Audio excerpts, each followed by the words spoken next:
Here's a jaw-dropping fact. Washington's gas prices have skyrocketed to the highest in the nation, leaving even California in the dust by a fraction of a cent, no less. While the national average hovers around $3.20 per gallon, drivers in Washington are shelling out a staggering $65 more. But here's where it gets controversial. Is this a necessary step toward a greener future, or a financial burden that's gone too far? Let's dive in. In King County, filling up your tank with regular unleaded will cost you $4.88 per gallon. Snohomish County isn't far behind at $4.68, and Pierce County sits at $4.72.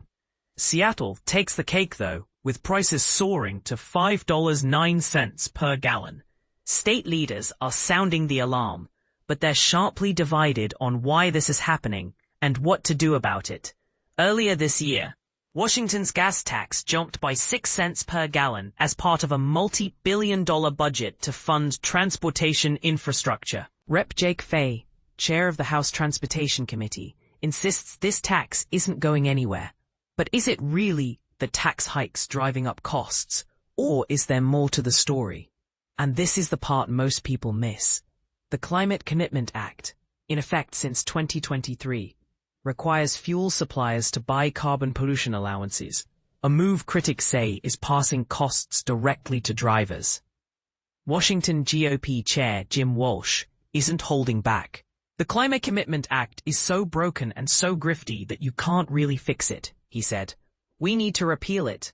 Walsh and his fellow Republicans are exploring incremental fixes, like redirecting profits from the act to road repairs and ferry maintenance, a move that could lower the gas tax. But here's the catch.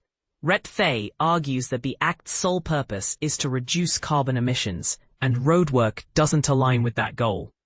Meanwhile, Fey points to the broader supply chain as the real culprit. Whether it's exploration, refining, or marketing of petroleum products, those are where the costs come into play, he explained.